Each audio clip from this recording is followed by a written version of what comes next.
Alrighty then, we are going to be kicking off this second PVZ, the second qualifying match here on Tropical Scarface, otherwise known as Sacrifice.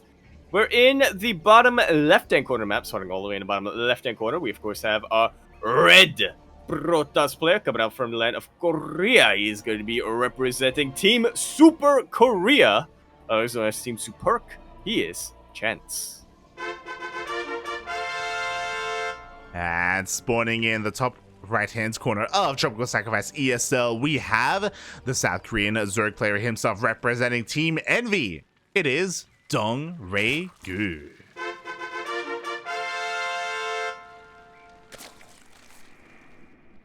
I just kind of went for the assumption that the K in Super stands for Korea.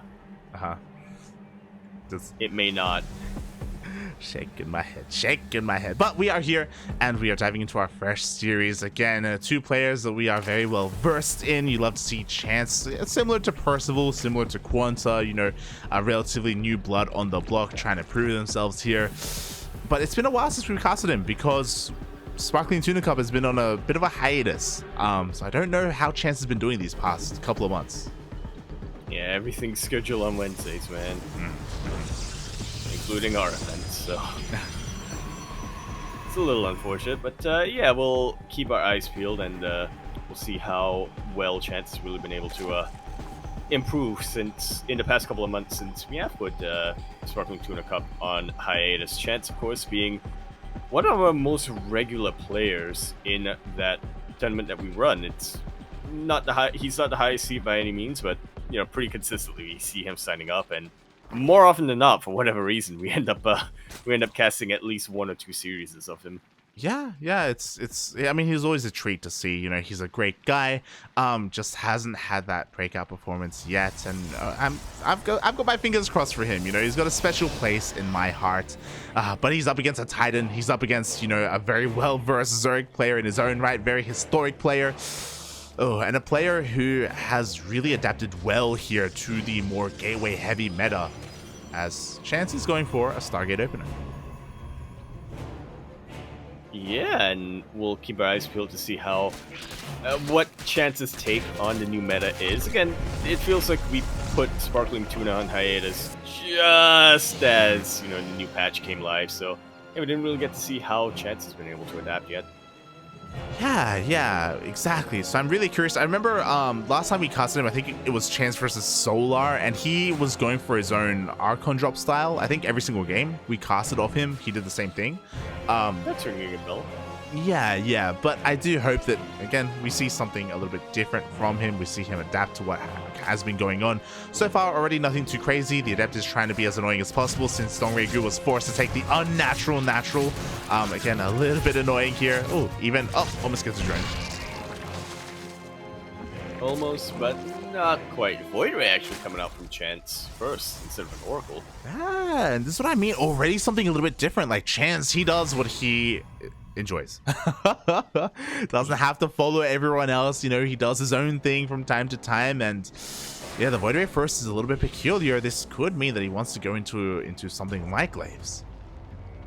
Yeah, it does mean that he wants to be a little bit safer in the early game. He wants to deny scouting if possible. More importantly, though, like you said, it's just a way for him to stay alive against Zerglings early on. Ooh. Zerglings that can delay your Nexus. Yeah, exactly. But thanks to that, Ducklings do not get a kill on that probe, so the Nexus is still thrown down. DongRaeGu just making sure that there was indeed a base here, and okay, now he knows for certain. Okay, there wasn't like a weird fake out or anything like that. And that first Oracle is coming out across the map. I'm gonna get some scouting done across the map, gonna deal a little bit of harassment damage if possible. Chance stopping at just one Oracle. Yeah, just one Oracle behind this, going into a faster Twilight Council, a bit of a gateway explosion behind this as well. Again, I'm curious as to what that Twilight Council is going to be for. Meanwhile, the Oracle tries to get a little bit of damage done, but already intercepted by these Queens, already almost loses all of its shields.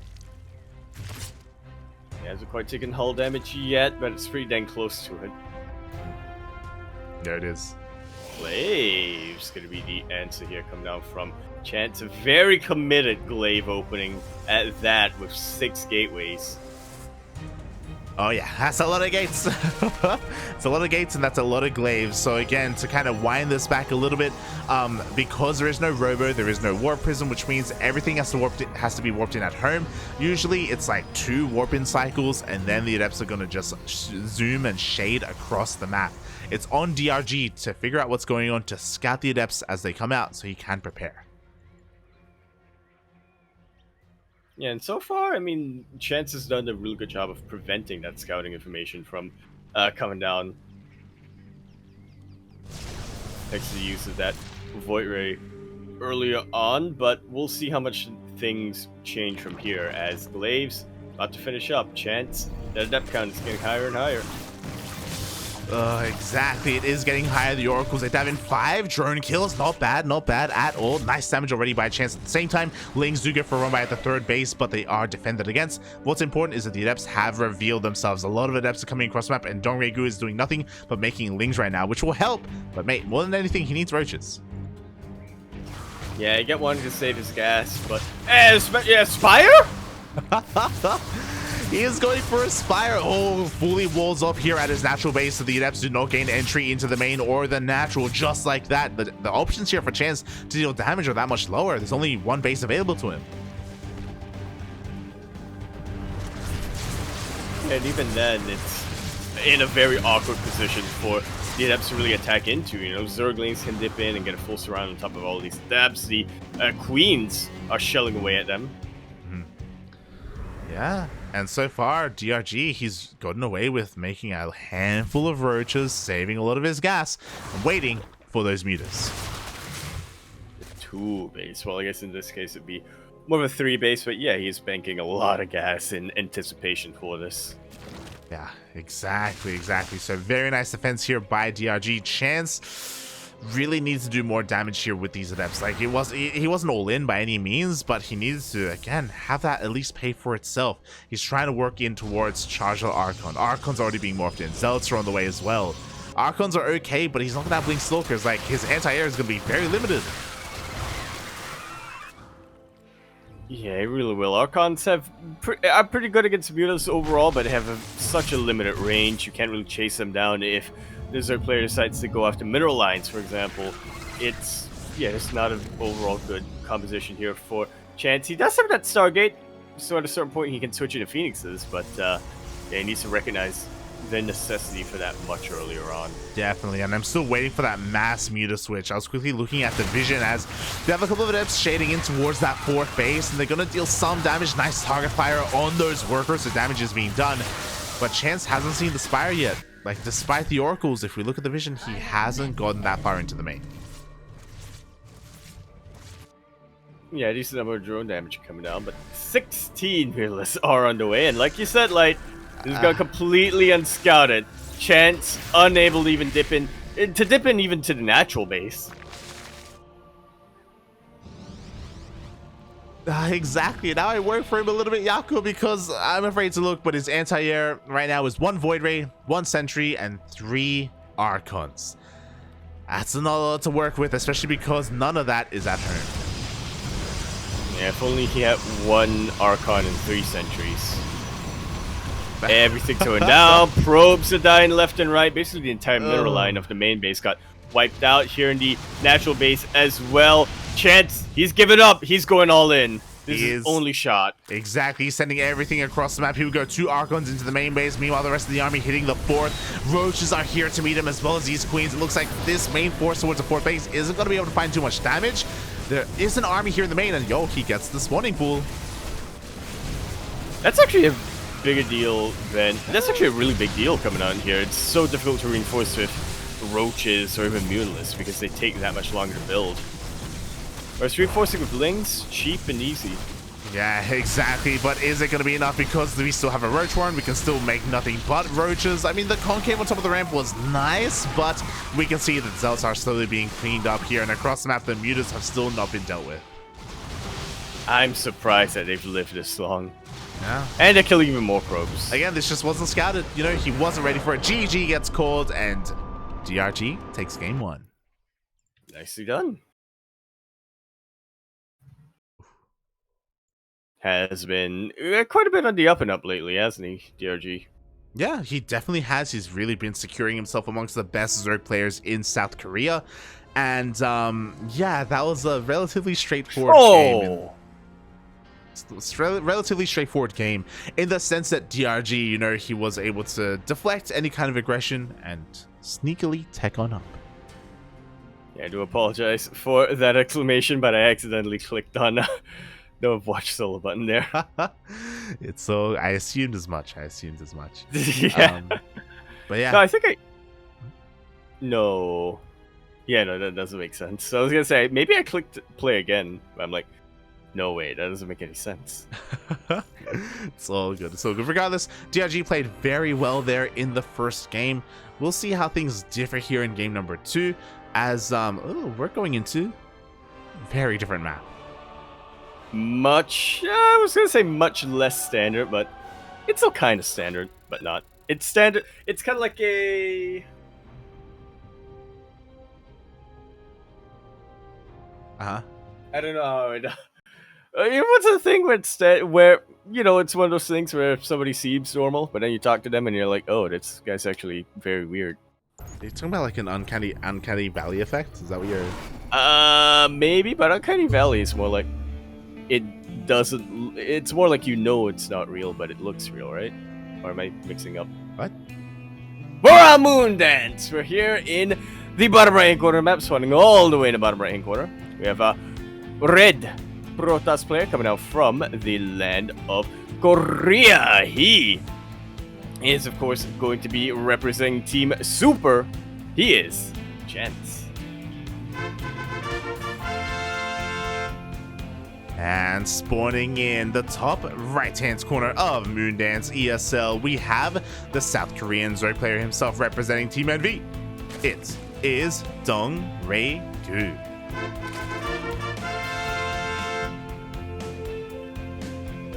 Or DRG, depending on, you know.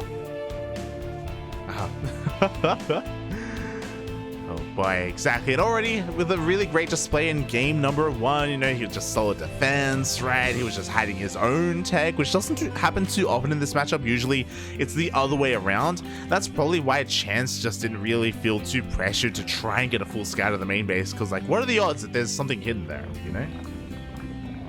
Yeah, the odds aren't that good. Unless you're against DRG. There you go. So DRG just having... Huh? Yeah, I mean, I was just gonna say, I wouldn't be surprised, I would say, I guess, if we did see something similar here with that Spire play coming out from DRG. Moondance, we've seen it plenty of times in ZvP. A great map for roaches. Yeah. We've seen even from Solar, like hitting very specific like Roach all-in timings, Roach Ling all-ins. They are absolutely insane. We'll see if we may see that here in this series, in this game. Personally, I hope not. Or if I do, you know, I hope Chance is able to see that coming well ahead of time to be able to prepare. Like, I hope we do have a more back and forth series. Yeah, we were given 5 replays here, and we were told that some of them may be decoys. I want the amount of decoys here to be 0. Oh yeah.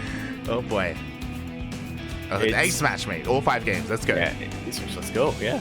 Let's go. Obviously a little bit of a tough ask here, as and we've been talking a little bit about Chance. He was, or kind of still is, a bit more of an up-and-coming player. DRG. You know, now that we know Rogue is going into the military, I feel like he has been stepping up a lot when it comes to that sort of Zerg powerhouses. Obviously, Dark and Sola still a little bit more, you know, recently rated higher, but DRG, he's getting up there.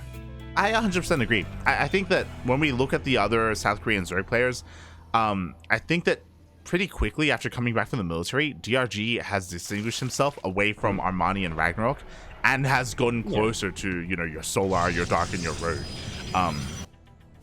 I do think that like he has really proven himself. He's gotten the results. He's gotten the kind of the heads under his belt. You know, like he's gotten the kills even.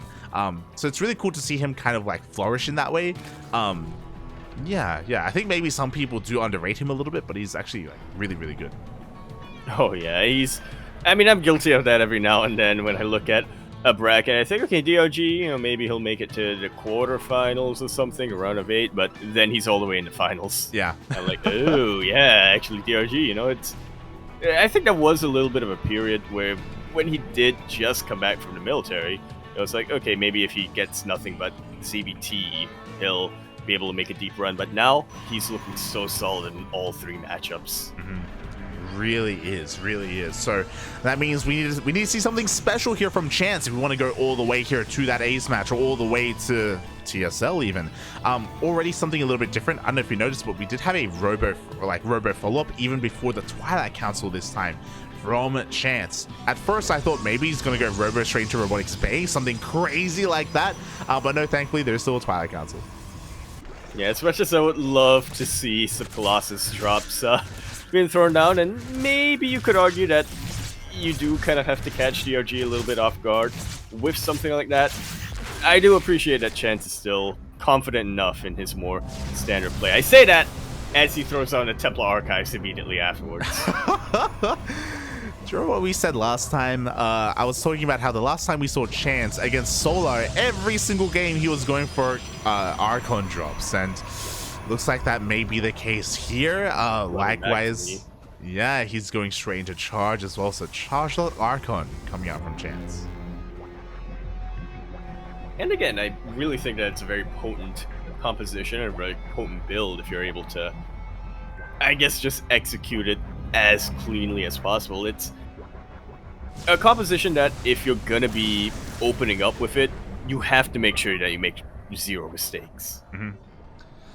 Yeah. Transitioning to it later on the line, you know, it's a bit more forgiving. Yeah, I mean, we saw this earlier today. You know, we saw Nightmare try and go charge Archon last time, and it kind of fell on its face. It did not go well in Nightmare series against Su. But of course, these are different players. This is being executed in a different way as well, by Chance. And we'll see if he can get away with it, because already he's starting with the Archon drop. He's going to show his hand and try and deal some damage. Yeah, he's being sneaky. He's sneaking around. He's getting into that natural base light. Dun dun. Oh, it goes all the way in. Finally, it has been scattered. Immediately, DRG is going to respond by pulling the boys away. At the same time, Ling Runby is going to be able to delay this 3rd Nexus. Yeah, really. I was kind of expecting the Lings to come back home, but yeah, really good use of the Lings here from DRG. Meanwhile, because Chance has recognized that there was a lot of anti-air, he was feeling safe enough to sort of siege up that War Prism and get a couple of Zealots in, but that was honestly a bit of an anti-timing. Charge only now finished up, and those Zealots didn't really help out that much in the harass. Yeah, at least Chance was able to keep his Archons alive, but looking at the units last time, he only killed one drone out of all of that, which is insane to think about. Meanwhile, Roaches are already in position. Roach speed about to finish up, +1 range as well. DRG was always planning to go for a Roaches as well. I just thought for a second we didn't have Game Heart Light, but no, it's because so few drones died that it didn't trigger the thingy. Yeah, it didn't trigger the workers lost, and on top of that, DRG went for an infestation pit, and we see why, because he's going for swarm hosts. I thought he was just gonna rush into Lurker's Light. I really did when I saw that infestation pit. But this is something that kind of makes sense against Archons, I guess, but was not something I expected to see, especially not on Moondance. I know. Of all maps, the map where you just want to zoom your units across the map. You don't want to be, you know, sieging up. Yeah, like I saw the creep highway, I was like, yo, I thought Roach Ravager, Ling Bane was all we were gonna see, but no, DRG is being a little bit fancy. Meanwhile, the Mist Rally, a free Immortal, it's gonna get picked off. And who needs Galarian Constitution when the Immortal is on creep? Exactly. Meanwhile, the army's across the map, so he's going to force DRG to turn around and respond, but he has more than enough to respond. Again, I don't think the Swarm House has really been revealed yet, and the Locust Wave, we may not even need it, but it's going to be here to defend. Yeah, is that in the right position though? Okay, it's still in range. It's still in range of the Warpins. Yeah, I was worried for a second there. We see a full surround here with the Locust Wave, with the Roach Ravager. The entire army crumbles before the might of DRG. Chance rushing all the way back home, but the creep is already at his doorstep. And it is not going to be receding anytime soon. Even this one queen. That's all the anti-air that DRG has, and that's all the anti-air he needs to really strike the fear into the heart of this War Prism. Oh my god, it's insane, mate. I mean, the Immortal just barely survives as well, but there's another wave of Zerg coming behind that. DRG, the Locust wave. He doesn't even need it at the third. He's going straight for the natural. Yeah, he's going for the natural with the Locust. He's going for the third with the Roaches and Ravagers. Disruptor doesn't quite get that Purification Nova off. Yeah, just like that, GG gets caught. DongRaeGu once again defends beautifully against the initial kind of the initial tech, the initial Archon drop that we saw, only dealing 1 worker worth of damage, and then straight from there he was already planning. He already threw out the infestation, but he was already planning to go into swarm hosts.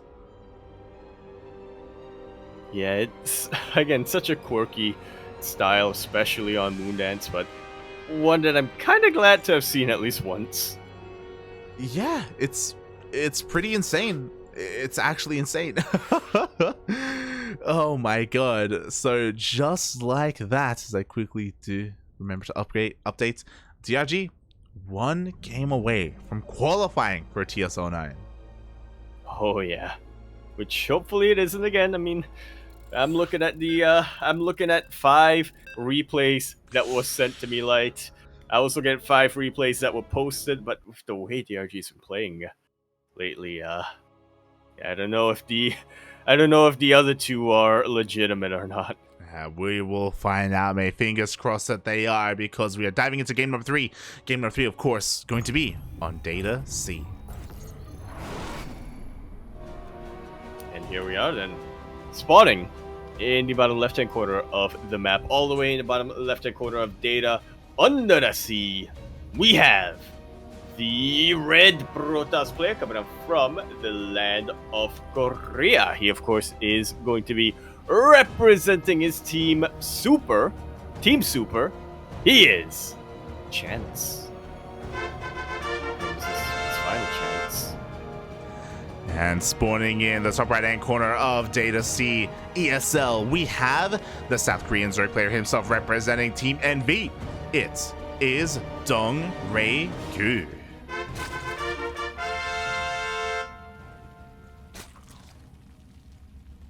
By the way, Light, I hope you are proud of me. I almost clicked on Watch Solo again, but I caught myself before I hit the left click. I'd like to thank you for that. I appreciate it. Oh my god. Yeah, pretty intense series so far. I say intense series. I think the most interesting thing is that we've seen a large variety of play from DRG, right? You don't see it too often in this matchup, but game 1 went mutas, game 2 swarm host, game 3 what have we missed, Yaku? What else can he do? Infestors. Hey, not wrong. Yeah. Good going Infestors, I guess.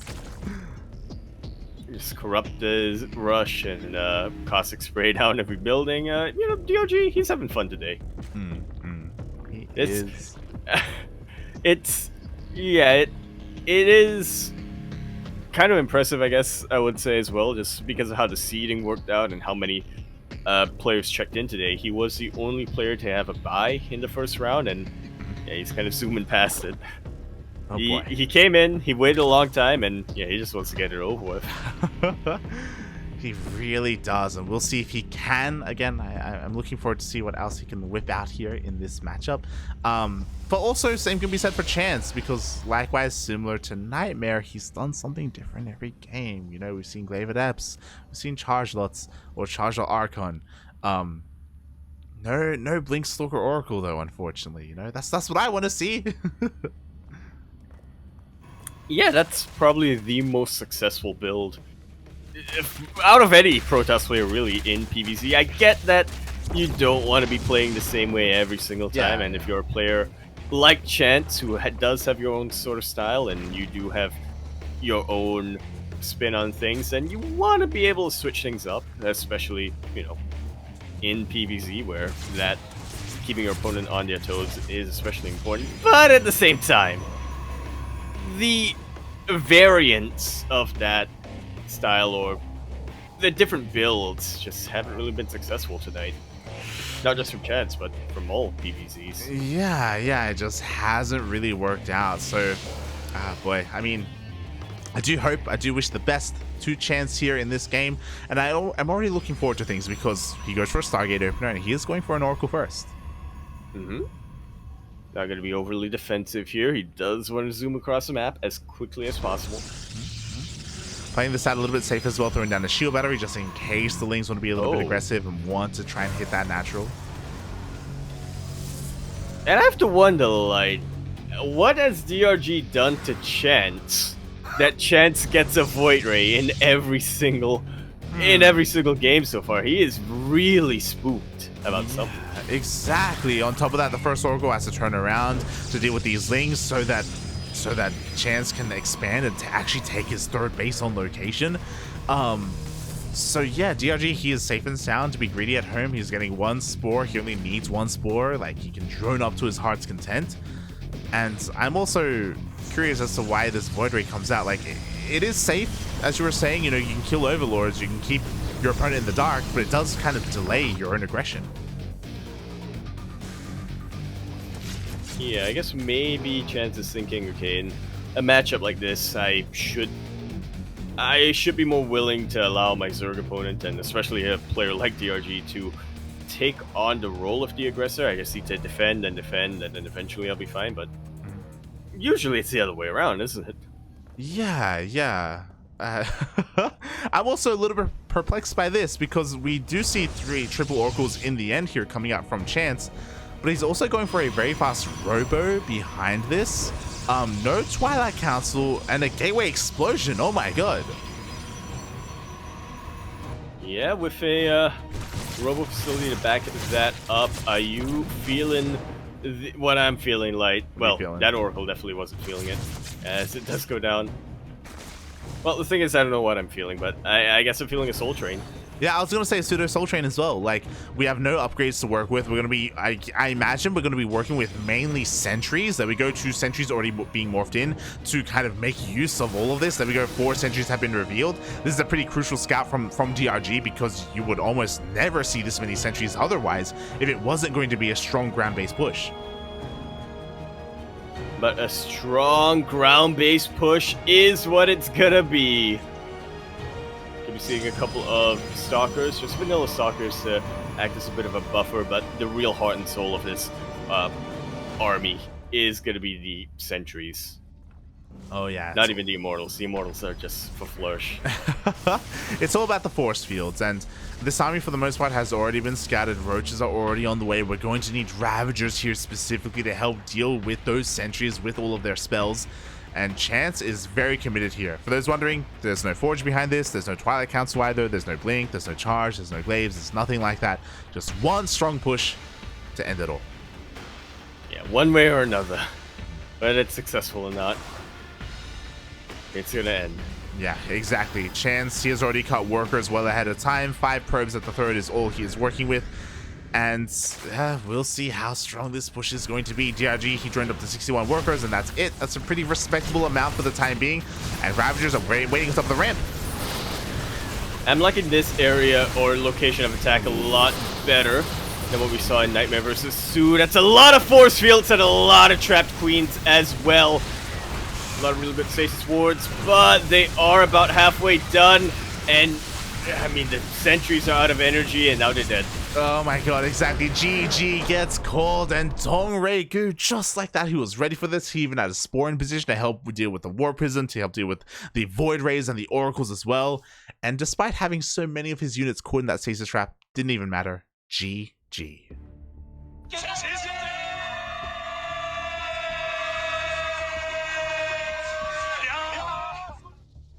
I guess in the end, it doesn't really matter where you attack on Data C. You are going to be defended against anyway. GG, well played. DongRaeGu qualifies for TSL number 9 in very dominant fashion, honestly. Wow. I am shocked. I'm impressed.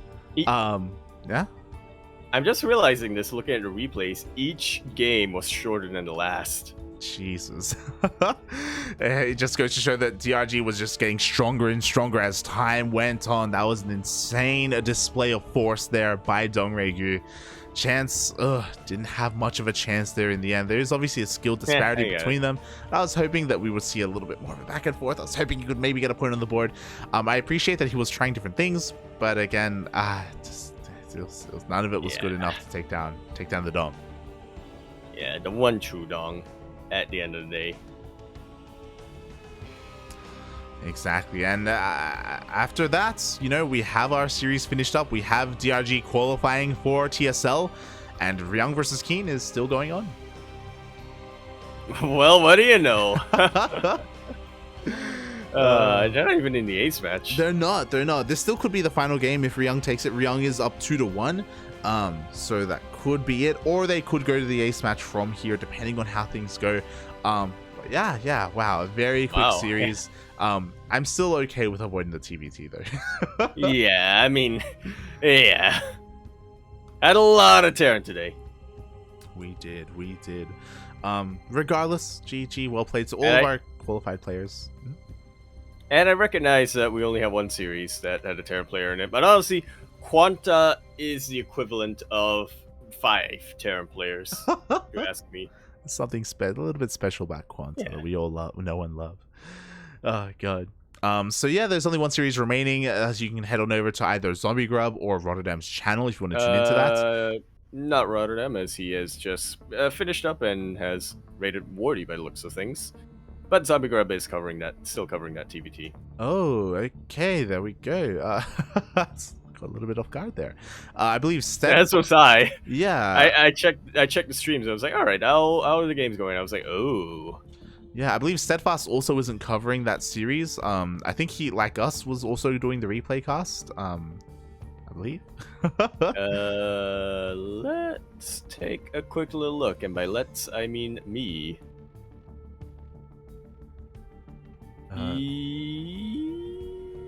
Yes. Yeah. Wait. As it seems as if he is also done as well. So, yeah.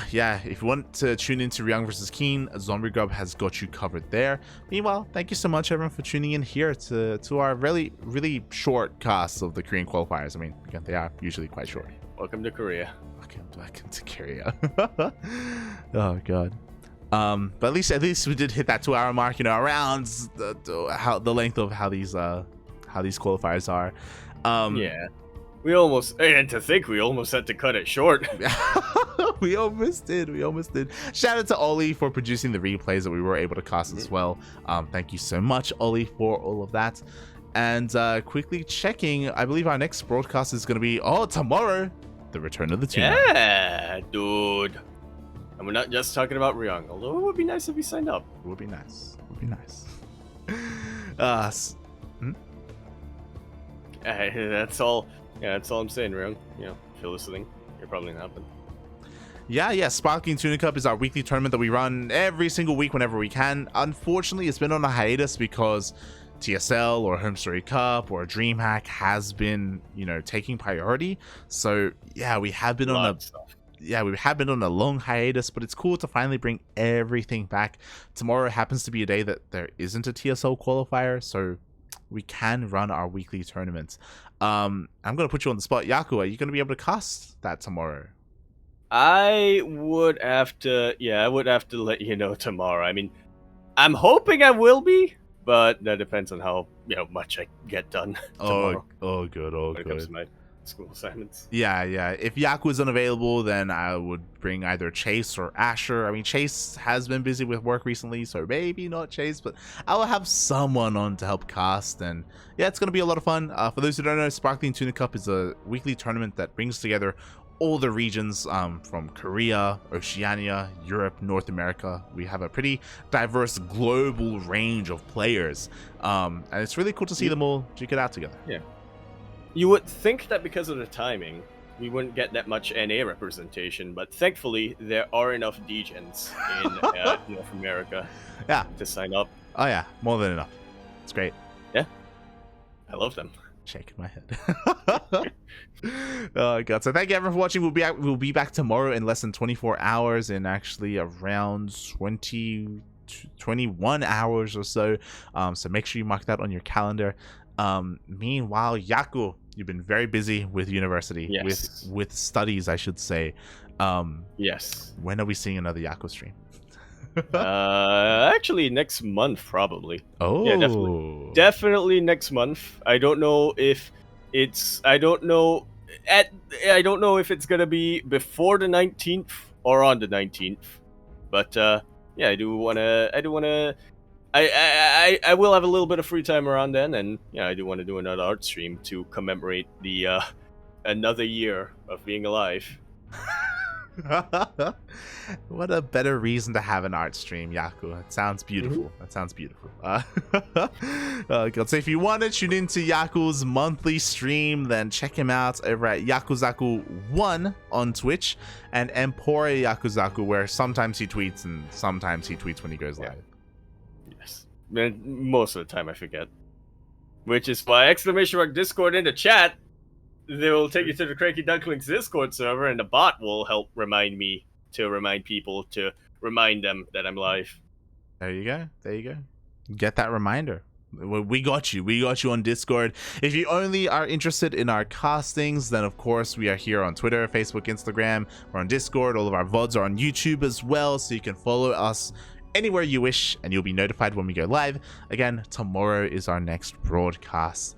And if you want to tune into more of myself, then I am live on my own personal channel throughout the week, every single day so far. I was thinking about maybe laddering after this, but I am really hungry and I want some dinner, and I want to get some food, and then we'll see how I feel. We'll see. Yeah, no, it's you should be fueled up after that. Yeah, I may do the ladder to 8 digestion. I may do like a practice session with Asher or something, like customs or something like that. Instead, yeah.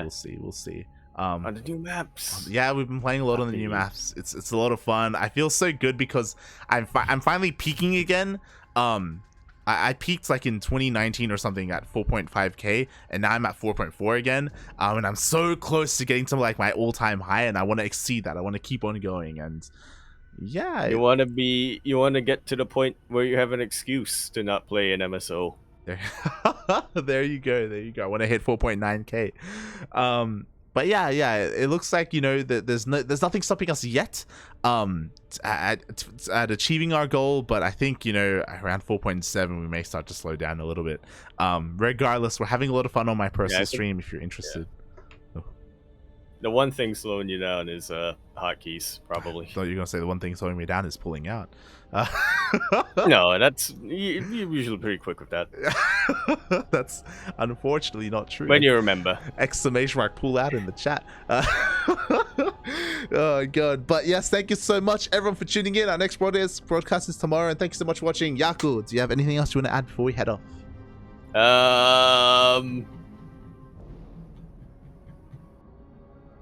Not really. I mean, yeah. I do want to add something. I just don't know what that would be. Massive shout out to Ryung, because we have confirmation Ryung is the last player to qualify here for TSL 9. So we have all of our confirmed players. The tuna is real. And we'll see you guys tomorrow for the sparkling tuna. Bye. Ciao. Bella.